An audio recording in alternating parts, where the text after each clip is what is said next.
Rob Silverman here. We're live on Da Vinci Labs. I'm excited to be here. We're doing our monthly up to date. I'm going to be talking a lot about detoxification and detoxification for female hormones. Unfortunately, so many times when I go to seminars or listen to webinars or just have conversations, people truly forget that estrogen is detoxed through the liver. There's a start, there's a nugget, if you will. Estrogen is detoxed through the liver. So I'm going to go through the different pathways. I'm going to explain how it works, and I'm going to talk to you guys about the implication. So what I'd love today is I'd love everybody to ask some questions. I'm going to take the questions as they come in.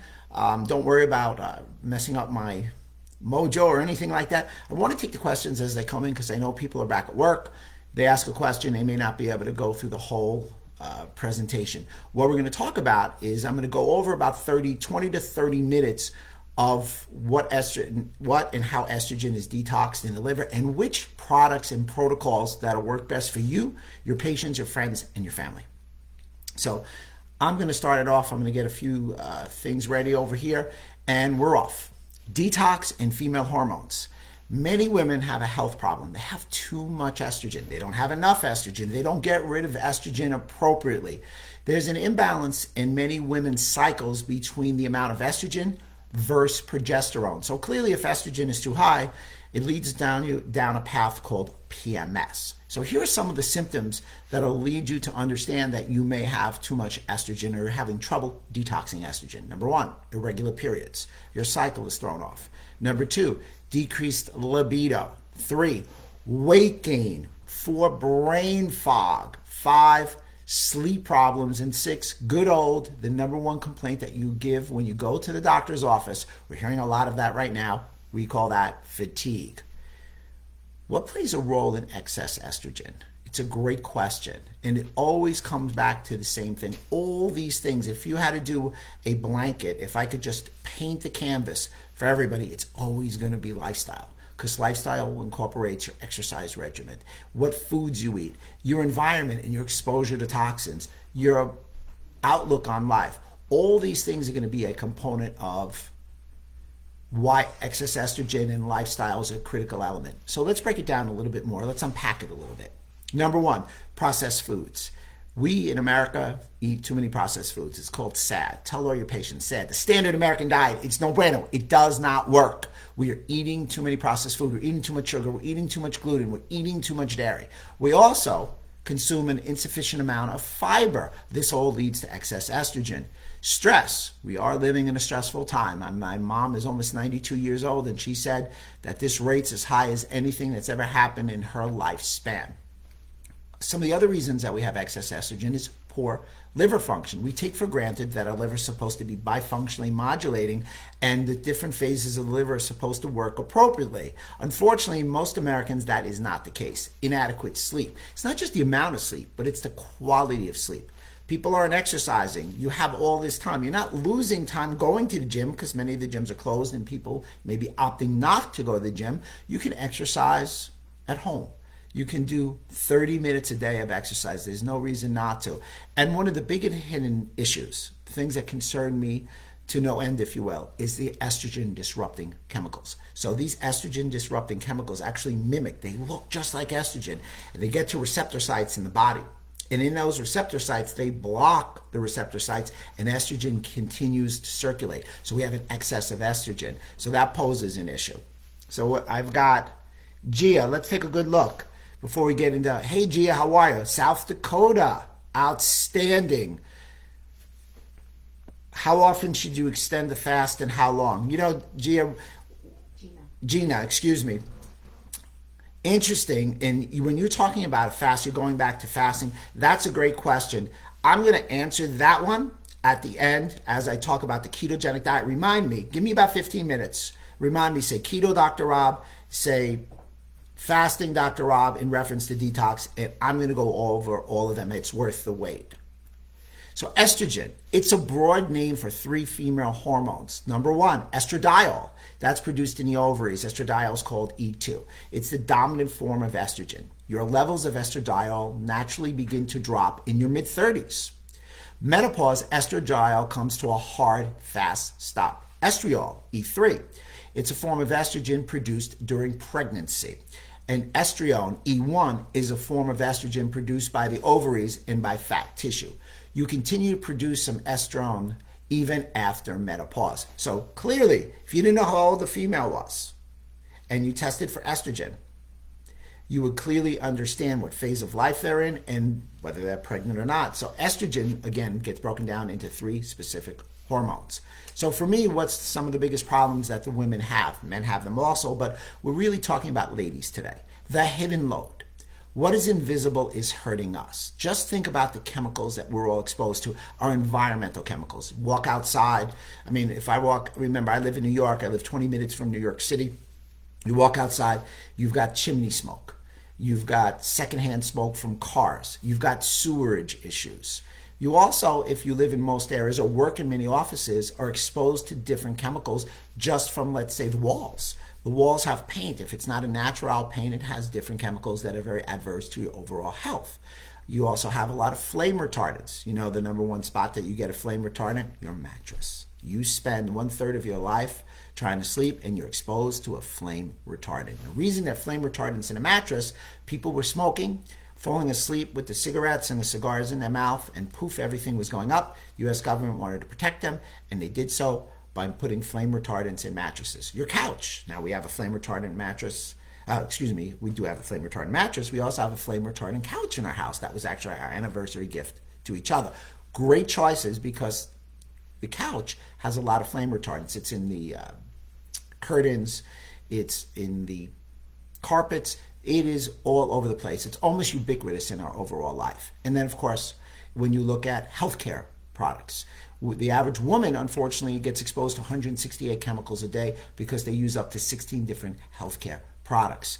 Just think of the shampoo, the lipstick, the foundation, the toothpaste, etc. A lot of chemicals there. We want to decrease our chemical load. And because a lot of these chemicals are estrogen mimicking, they really lead you down a deleterious path for women's health and the inability to detox estrogen.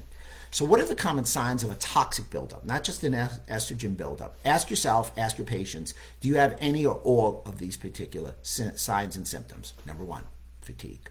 Number 2, allergies. 3, joint pain, headaches, constipation, mood swings, immune weakness, skin conditions, abdominal pain, sinus congestion, chronic backaches, hormonal imbalances, weight loss resistance. That's a critical one. We've talked about that before. You're not going to be able to lose weight appropriately. You're not going to burn all your fat. Your body's mechanisms or fat burning mechanisms will not work appropriately till you're able to detox appropriately, and especially for women, detox your estrogen. And last, difficulty concentrating.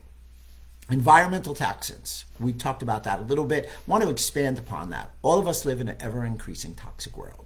Many of the toxins that are abundant in our environment today didn't even exist 30 years ago. So when you talk to some of the older docs who have a lot of experience, they'll just shake their head and say it's a different detox. You know, even in the 20th century when detox became popular and there were some detox and metabolic formulas, it was a totally different formulation that was needed because today's toxins are so much more potent, they're more hazardous, and they're more powerful.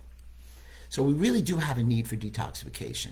The body's burden from environmental toxins now include pesticides, herbicides, chemical solvents, xenobiotics, and industrial chemicals of all types coming through our food, water, and our air supply. Like I said, it's truly ubiquitous. So some chemicals, and now I'm going to go through some specific chemicals of note for everybody. Higher levels of something called PFAS that actually damages our immune system. These PFAS chemicals are in the blood. They're typically associated, believe it or not, with an increased severity of COVID-19.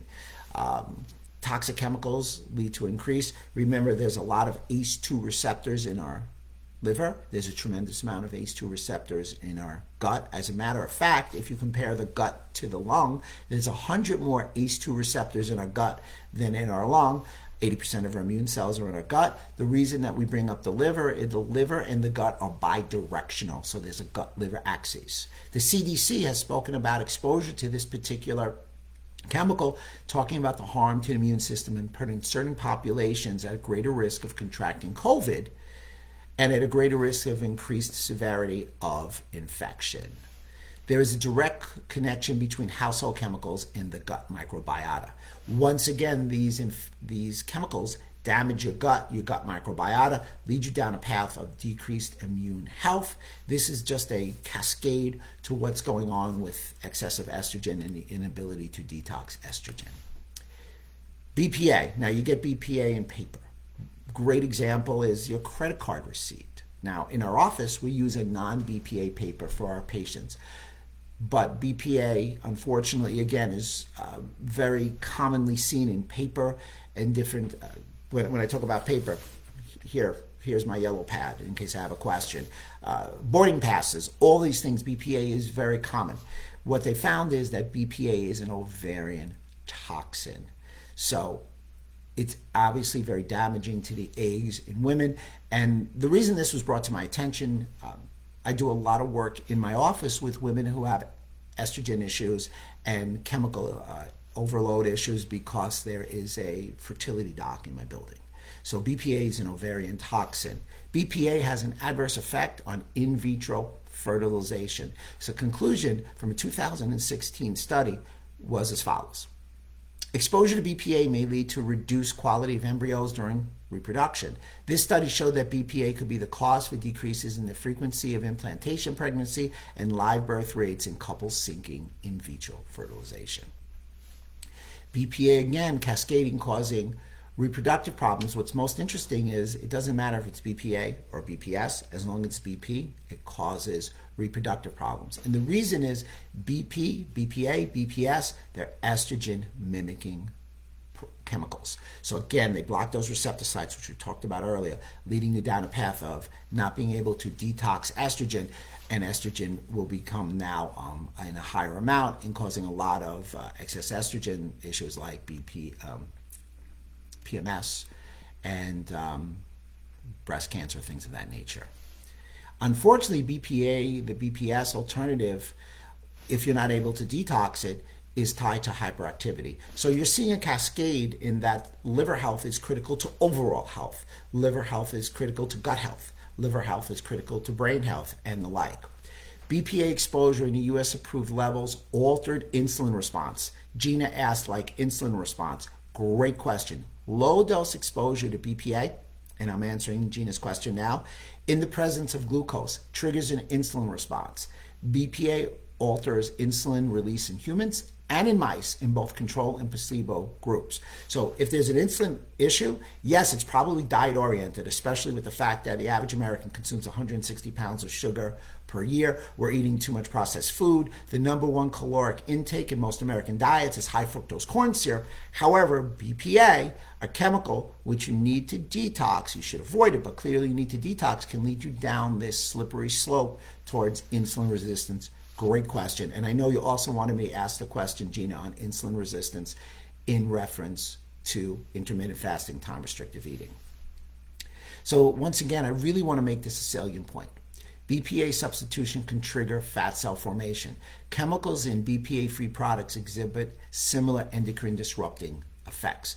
Papers like the receipt paper, sports bottles, children's toys, plastic, things of that nature. I'm sorry? Money. Oh, yeah. I've got my team here. Money. Good old currency. Our green stuff has got BPA in it. Anybody read the paper? I know everybody goes online. They all use their phone and everything like that. Have you read the paper? Well, if you touch paper, once again, any kind of paper, there's BPA, but great, the currency, good old American currency. So really, when you think about it, you have to pay. You know, you go on a trip, you go out to eat, you're either going to pay with green or you're going to pay with plastic. Funny, I use the word plastic. When you pay with plastic, you're going to get the receipt. If you pay with cash, you're touching the cash. We're all exposed. Plastic bottles. Hey, everybody say, please have a bottled water, this and that and the other thing. BPA. So the best thing is to drink your filtered water, your healthy filtered water in glass. Mom's exposure, the pregnant mom's exposure to BPA during pregnancy can put her baby on a course to obesity. the studies really revealed something interesting in that associated measures of obesity in children at the age 7, 94% of pregnant women had detectable levels of BPA. So it's interesting how it's passing on. To piggyback on that theme, there was another study that came out that talked about the excessive amount of BPA in a woman, and that led them down a path of changing the person's DNA for the next 3 generations. You want to talk about epigenetics? Talk about toxic chemicals. So this conversation of detox and estrogen really leads us, really balloons into so many other ideas. Everybody should consider a good detoxification. Not a cleanse, not drink some aloe vera, not a fruit juice drink, but everybody should consider some of the protocols I'm going to share with you in the next 10 to 15 minutes. BPA has flawed analytical techniques, compromised risk assessments. So BPA levels in homes and exposure were higher than previously assumed. The measurements were flawed. They redid the measurements. The exposure levels were underestimated by 44 times. I'll say that again, by 44 times. And as we all know, that's extremely ruinous to your overall health in that BPA can interfere with body hormones. 80% greater risk of autism with high prenatal exposure to BCPs. That comes from a August 2016 study in Environmental and Health Perspectives. So this is real, if you will. Now, is it just a toxin, or is it the toxin that damages the gut and the brain are intertwined? Either way, not sounding like a really good outcome, and we want to do all that we can. So with our expecting mothers or our considering mothers, we've really got to detox them. That's one of the first things I do when a woman comes in, especially anywhere from, let's say, the age 20 to 45. We talk about detox for a multitude of reasons. Also, when was the last time you've asked any of your female patients, do you suffer from amenorrhea? Or do you have a regular cycle? You'll find out that most women have some form of issues with their cycle, may be clearly indicative of an issue with estrogen. We must always remember, how well a body detoxifies determines our susceptibility to disease. If we take in toxins quicker than the body can get rid of them, we're in trouble. Toxic overload is a silent killer. The liver, it has many functions. It's a very unique organ. It's like 3 pounds. The liver works in the body like an oil filter works in the car. It actually processes the body's stored sugar, glycogen. It converts sugar you use to usable energy. It creates bile to aid in the digestion of fats. Bile has been shown to be a critical element to help, if you have a proper amount, to avoid leaky gut. It also is great to help you decrease your incidence of small intestinal bacterial overgrowth. It helps to remove the good old hormones, epinephrine, and of course, our good old female friend, estrogen. It converts thyroid hormones, and the liver is your primary detoxification organ.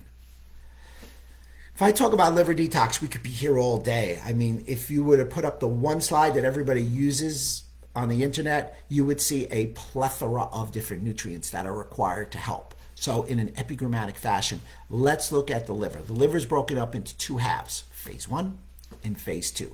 Phase 1 is based on cytochrome P450 enzymes. Phase 2 is on conjugation pathways. Phase 1 has 5 reactions with a lot of nutrients needed. Phase 2 is conjugation pathways, and in those conjugation pathways, there's 6 pathways, like 6 conveyor belts, 2 of which help with the detoxification of estrogen. And in the middle, between this phase 1 and phase 2, actually, I might as well do it right. So this is phase 1, it's too high, and phase 2 is too low. There's a little opening in a bridge, and there you need a lot of antioxidants because you have most toxins which are fat soluble. So fat cells are depositories for toxins. These fat soluble toxins come into the liver and in phase 1 get broken down into what we call reactive intermediaries. If those reactive intermediaries cannot go through phase 2, they go back to the body in a secondary tissue attack, and they're much more damaging than they were before. So you need a high level of antioxidants. That's why you'll see when we go through the different protocols, there's a lot of nutrients there, and they're specific to help with this process. Phase 2 then takes that reactive intermediary, breaks it down to a water-soluble toxin. That water-soluble toxin coming out of the liver then has a fork in the road. It can go via good high pH. You get your pH high with green vegetables and fruits, and it can go to the kidney to be urinated out. And it also can get fed right down and go towards fecal matter. So you've got those ways of excreting it. So if you ever notice that women have a lot of trouble during their premenstrual or the beginning of their menstrual cycle, they have trouble with constipation, you're going to see before the end of this presentation why that may be the case. So liver detoxification of estrogens. Metabolism of estrogen takes place primarily in the liver. I can't emphasize that gem enough. So you really need to promote favorable phase 1 and phase 2 estrogen clearance. It's the key for female performance and long-term health for women. Liver detox is critical for both men and women, but ever more critical for females. Remember, most women have a large number of estrogen floating around because there's birth control pills and hormone replacement therapy, which leads you to exogenous estrogen. This isn't a really good choice. Take a look at your your intake forms. See how many women are on a pill, how many women are taking HRT. You're going to be shocked by the number that are doing this with this exogenous estrogen, even more so, even more of a reason to want to detox them. Estrogens, whether you take them or make them, or whether you've unknowingly been intoxicated by them, you need to get rid of them every day in a very healthy, efficient manner. And providing nutrients, lifestyle, and good foods to help with detoxification are a critical element and a great starting point for female health. Unfortunately, what happens? A lot of estrogen gets broken down in the liver. It gets converted estrogen and it's about ready to be excreted into the bile. And once it gets to the bile, it's going to go out in the stool. There's a carbohydrate enzyme called beta-glucuronidase. Not trying to get too heady. That beta-glucuronidase thing cleaves the estrogen, makes it a release of free estrogen, and you get a reabsorption of systemic estrogen toxicity. One of the key elements is that you need one of two ingredients. Number one would be a good probiotic. Not enough detoxification programs incorporate a probiotic or calcium glucuronidase. One of those two ingredients are critical to ensure that you don't get the cleaving of the estrogen for a secondary tissue absorption. So what you'll see that the Detox Benefits, that's the name of the product, has that, and I double down by also recommending a probiotic in the protocol coming up quite soon. So we're there, we're at that 22-minute mark. We're at the protocols, we're at the supplements that I recommend. Hold on, we're going to answer all your questions. Are we getting more questions in? Okay. Yeah, just somebody asked, is detox product important for hormonal balance? Somebody asked, is a I can't see all the questions. I have to move it down. Is a detox product critical for hormonal issues? Mm-hmm. Yes, without question, especially estrogen. So I'm going to hit you with all the products, going to answer all the questions. Don't leave. Write the questions in. I'm going to answer everything today. The number one supplement that I would recommend would be Detox Benefits. It combines various minerals, herbs, antioxidants, glutathione precursors, amino acids, DMG, and 3 patented ingredients that are known to support bioavailability and liver health. Those 3 ingredients that I like to make note of are milk thistle, which helps detox and decrease free radicals, critical element.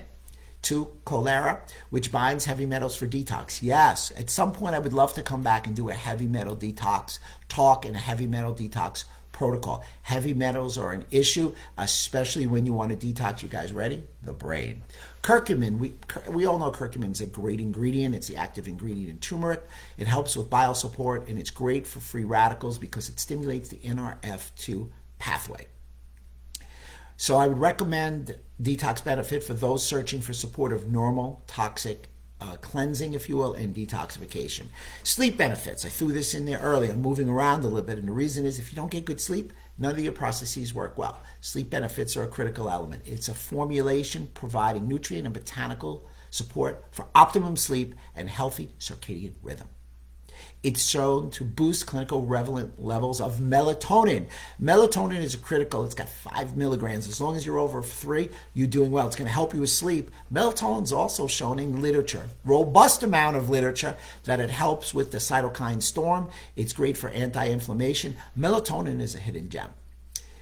It's also shown to have direct support for neurotransmitters associated with relaxation. Something called glucokinase. It's branded form of lemon balm, traditionally used not only to support healthy stress response, but also promote healthy sleeping habits.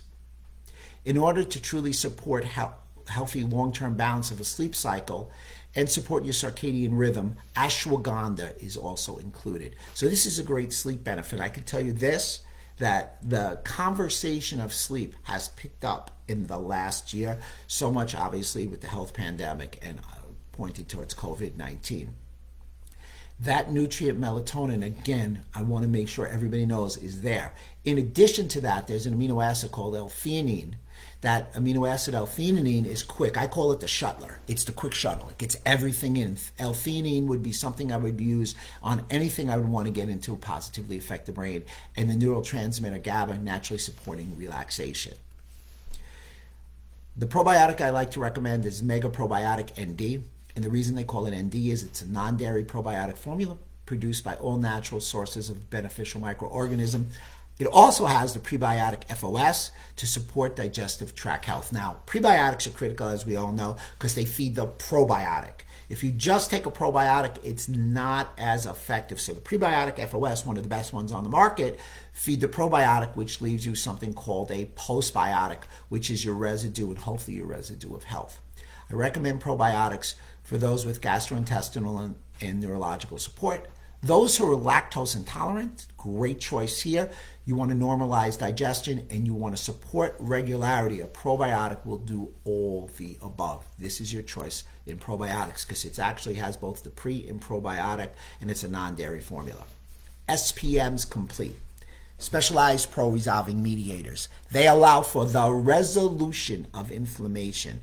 In theory, we should convert fish oils to resolvents to make SPMs. Unfortunately, and one of the main pathways that it doesn't work through is the cytochrome P450. So now you're seeing to convert fish oils to SPMs, you need your liver to function well. So what's better than to incorporate the actual precursors, the resolvents, the SPM complete, with a liver detox? It's a huge takeaway. Again, the SPMs are used for the resolution of inflammation. They allow for the homeostasis of inflammation. They're great with all gut and liver protocols. They've also shown to create anti-inflammation in the microenvironment in the brain. So SPMs help with intestinal, immune, and neurological function. A great choice. I'm looking at you, did you? Gina wants to know if dairy can slow weight loss with keto. Well, that's good. Oh, I'm going to take a second. So can dairy slow weight loss with keto? Okay, so let's take a second. Dairy is typically high in keto diets and keto recipes. I adhere to what we call a clean keto.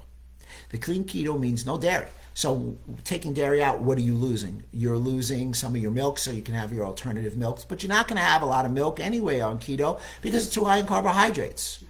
The cheeses. There's great vegan cheeses now, cashew nut cheeses. So you make that change because dairy is probably, if not the most allergic food, it's one of the highest, most allergic food sensitivities, all leading you down the path of inflammation, damaging your gut lining. So I adhere to what we call a clean keto. Yes, dairy is an issue on the ketogenic diet. I did not forget the question about the keto.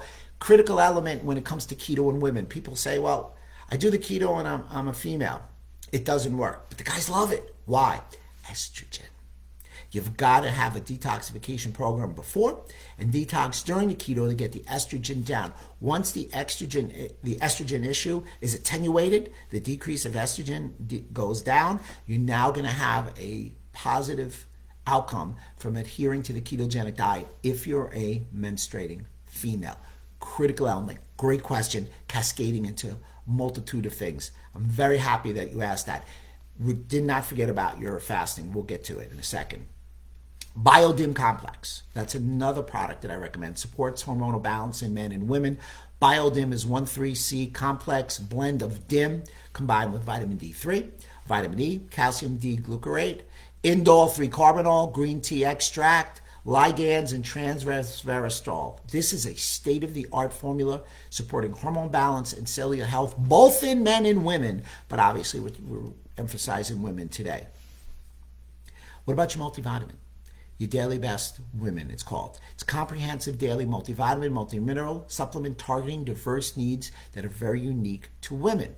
Features what they call the Core Daily Best vitamin and mineral probiotic profile. In addition to all that, Three key blends included to provide unparalleled system-specific support. Number one, products called Eye Blend, long-term eye health, support retina and macula when exposed to blue light emitting devices. Longevity Blend, foundational support for metabolic and neurological health, optimal detoxification, and lastly, Women's Blend, key to female hormones, mood, and circadian rhythm. So I'm going to go into the side. I hope, I know they're watching at Da Vinci. If they could be as so kind as to list these, I know there's links that you can get information on it, links that you can purchase. They've got sales, discounts, promotions, explanations on why these products are so unique and why these products are at the top tier of things to consider in your consumption for both you, your family, your friends, your patients, etc. And last, before we get to the questions, enzyme benefits. It's a protein-based compound that functions as a catalyst to initiate and regulate biochemical processes which are clearly necessary for life. It'll allow you to maintain homeostasis, including the breakdown, synthesis, and repair. When stomach acid is altered, there's a downstream effect on enzyme secretion from the pancreas, creating a need for supplemental enzymes to facilitate proper breakdown, absorption, and assimilation of nutrients. So enzymes, you always want to be able to promote good digestion. It's a positive for all health. And remember, this is a combination of liver and gut. And the reason that there's a combination of liver and gut is that bidirectionality. So we're about 31 minutes in. I'm going to start answering the questions. If you have some questions, feel free to ask. I will stay here through all the questions. So Gina's been talking with a lot of great questions. Fasting, time-restrictive eating, great question. Time-restrictive eating, intermittent fasting. Intermittent fasting means that you fast for a day. Time-restrictive eating, even though it gets confused with intermittent fasting in a parlance, the bottom line is time-restrictive eating means that you fast and feast in one day. The common hours are 16 and 8. The first number, 16, means you don't eat for a 16-hour period, and 8 is the window in which you would eat. Very effective for blood sugar regulation, weight loss, circadian rhythm, immune function. So for me, in most of my detoxification programs that I give to my patients in my office, I ask them to do some form of time-restrictive eating. Because if you try to get the systems in the body to work well, time-restrictive eating works great with a gut protocol, a brain protocol, a detoxification protocol, etc. I think we covered the insulin resistance, so I think we're good with that. Hey, how are you? We talked about the detox product, which is important for hormonal balance. Excellent. Da Vinci did a great job. They're passing all the information. I have a blog on this exact information. The blog goes into a little bit more individualistic detail. I strongly recommend going on the website. You're probably there now. Take a look at the blog. Take a look at the different products.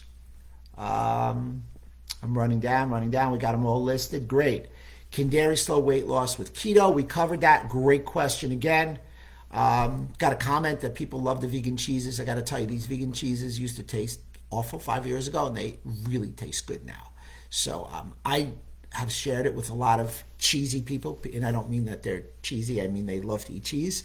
And in that, they love the taste of the vegan cheeses. They're in the stores, they can be made, and everything. And I really, again, want to take a moment and talk about SPMs. I think that since the advent and the release of them about 6 years ago from Harvard University, I don't think enough practitioners have jumped on the SPM bandwagon. If I had to give you my mantra, it would clearly be to manage and modulate inflammation. I found nothing on the market in a supplemental form that's better than taking SPM for that mantra of managing and modulating inflammation. So take a good look at that. Consider that. I think that we as practitioners, we as consumers, underutilize that. Thank you, Doc. In the market, there's so many choices of probiotic. Which is the ideal dosage of probiotics for male or females? Really good question. Let's talk about that a little bit. Again, it's the quality of the probiotic. We're looking at genus, species, and strain. Genus is Lactobacillus. Species is Acidophilus. Strain is the specific strain. Probiotics are strain specific. The thing about probiotics that you really want to remember is you need a lot of them. because you want to avoid something called dysbiosis, unleavening of good and bad bacteria. That unleaveling of good and bad bacteria requires a lot of good bacteria. So what you're looking for is anywhere from 1 to 10 billion as a maintenance daily. Billion, not million, billion. And that's a great question. People ask that a lot. They want to know, how much is my yogurt enough? No, your yogurt isn't enough because it's in the millions. It's probably not a good probiotic, and it's coming with dairy, sugar, artificial sweeteners, and colorings. So your standard yogurt isn't your choice. You're looking for something a little bit more and a little better. So we're going to wrap up real soon. Anybody else have any questions? I wanted to keep this real nice and tight. We'll be back next month. We've got a great topic. I hope everybody found this informative. I hope they found it valuable. I shared 7 products with you. Understand that it's very, it's not complicated, but it's intricate on what needs to be done in detoxification, especially when it comes to women. And we kind of overlook that. We couple everybody together in the detox, and the estrogen component is very unique. It's very critical. And I was happy that I was able to share that with you. If you have any questions, put them up. I'll be signing off. We'll answer them later. I'm Dr. Rob Silverman. Always yours in health.